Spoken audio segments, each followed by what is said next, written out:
I'm Connor Old, and welcome back to another episode of Old on Old.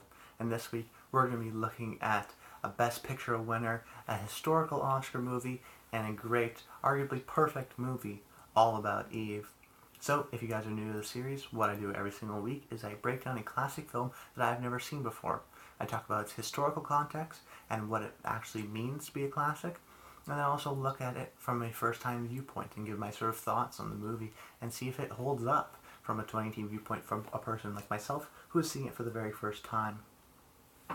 And All About Eve, it's a movie about this woman named Eve, this young fan she's a fan of this big-time actress named Margot Channing, and it's her journey of, well, I guess it's everyone's journey, but it's about how Eve becomes this actress Margot, who's played by Bette Davis, her sort of fan, then turned assistant, and actually tries to do anything she can to become like her, and sort of the craziness that ensues with that.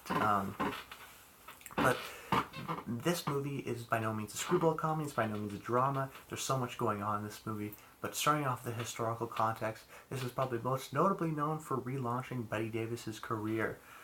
This is at a point where Bette Davis, back in the day, the stars were sort of the sellers of the movie, and she had a string of flops. She was coming at an age where she wasn't necessarily seen as the sex appeal that maybe she once did, and her career started to die, and she sort of felt that pressure. And similarly to the movie, Eve Harrington, who's played by Anne Baxter, is coming up on Margot's tail and sort of trying to take over her limelight, which very much mirrors the real life Bette Davis. So there's a lot of meta stuff going on right here. I liken it to, say, Birdman, where Michael Keaton, his character in Birdman, was playing a superhero and then tried to become a serious actor, which very much mirrored Michael Keaton's journey and relaunched his career. The same way with Bette Davis here.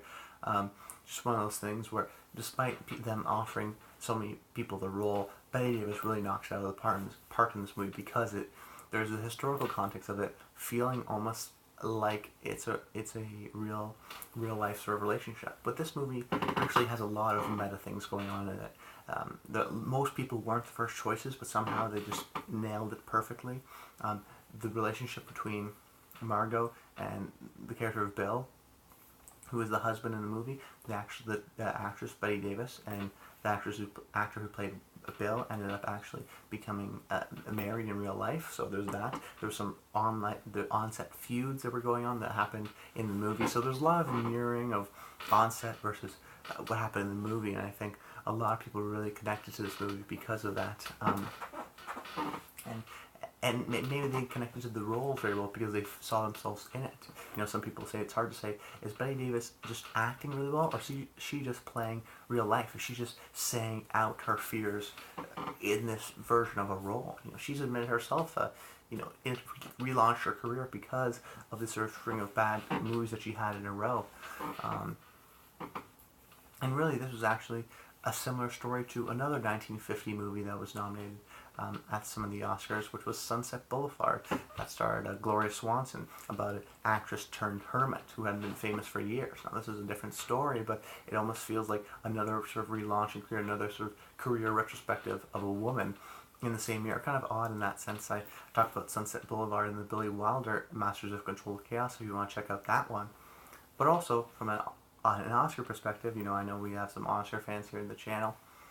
It was most notably known, I guess, in the Oscar community for having a record 14 nominations, which Titanic and most recently La La Land was able to achieve. All About Eve, however, did win Best Picture, but it didn't win Best Actress. This is because there was 4 actress nominations in this movie, 2 for lead and 2 for Best Supporting Actress. So, and actually, none of them ended up winning. Some people think, Bette Davis would have won for her role in this, that it wouldn't be Gloria Swanson, that maybe they split the vote, or maybe her and her co-star Anne Baxter split the vote because of the love of the movie. Hard to say for sure, but one of those seminal movies where it was nominated for so many Oscars, it won the Oscar for Best Picture. Really a swell of support for this movie, and really Hollywood gravitated toward this movie, and people always sort of cite it as one of the great Hollywood movies for that reason. And really, in terms of my thoughts on this movie, what I loved about it is the writing. The writing is the pulsating heart of this movie. There's so many aspects of it. There's, of course, the character arcs. Eve's character arc, sort of the perception that we see her in one light versus the perception we see her at the end of the movie, is completely different. She goes on a huge sort of change, and we see her one way, and the world sees her another way. And that sort of transitions throughout the movie, which is really amazing. And really services the story really well. How we sort of, there's a lot of character change going on, and sort of character development for sure. But that also has to do with the acting, but the writing I think is solid as well. And then there's the dialogue. It's, you know, there's so many aspects of it. I mean, there's the incredible social sort of meta commentary going on. In the dialogue that they mentioned, there's incredible sort of sharp jabs. There's incredibly poignant lines.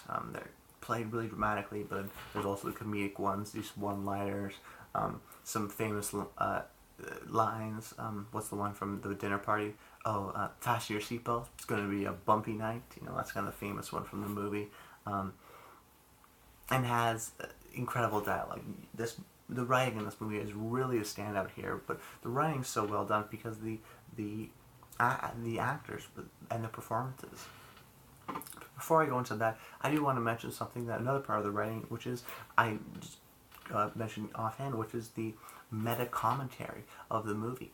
Some people sort of say it's melodramatic in senses, but I think it really is saying stuff about the theater world, and then in sort of direct correlation the film world, because they are very similar. You have the character of Margot Channing, who is played by Bette Davis, who is the actress.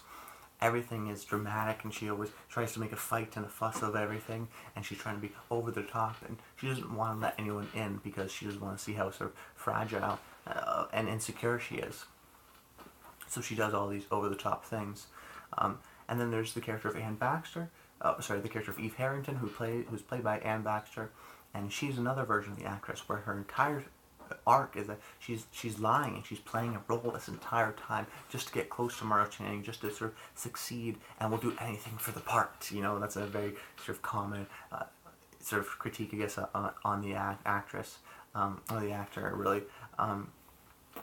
Then there's Lloyd Richards, who's played by Hugh Marlowe, who is the writer, and in the theater world, he's kind of like the director. He's the main sort of source of everything, the source of inspiration, and him just trying to deal with all the juggling things, but ultimately getting his reward when he's sort of labeled as a critic, or not a critic, as a genius, and sort of this great literary work and one of the great playwrights, right? He gets all these titles, and he has that narcissism, but he's not as out forth as, say, one of the actors.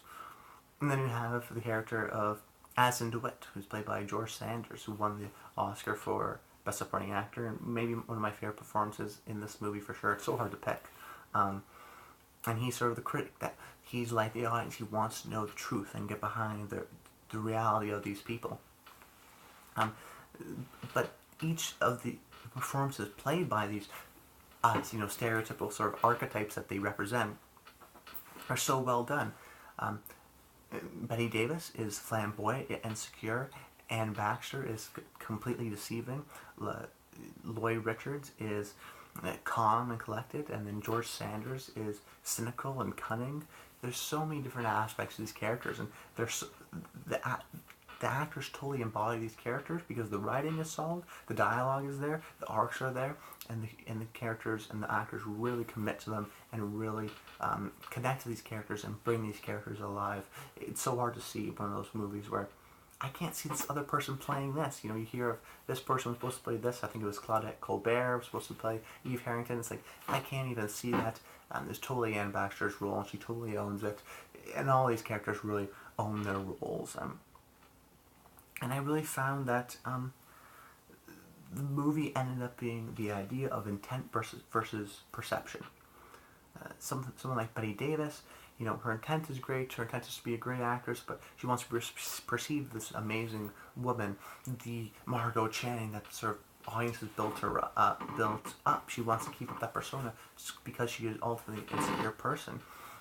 Someone like Anne Baxter sees herself as sort of the heroine, but the way we see her at the beginning is very different than we see her at the end. So once again, how we perceive them, and even someone like Addison DeWitt, where we know that he's trying to get to the bottom of things, but he's going to do anything he can to get it. And there's definitely a cunningness to him and a coldness to him. And at the end, he wants to own almost Anne Baxter in a very sort of creepy way in that sense. The movie has that creepy undertone, but it juggles so many things. There's just an incredible, such a compelling story. It's very funny. It's very dramatic.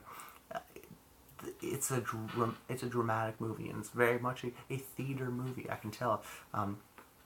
With my limited experience of theater, it's like, oh yeah, there's archetypes, there's people that fit into these boxes, and they're one of them.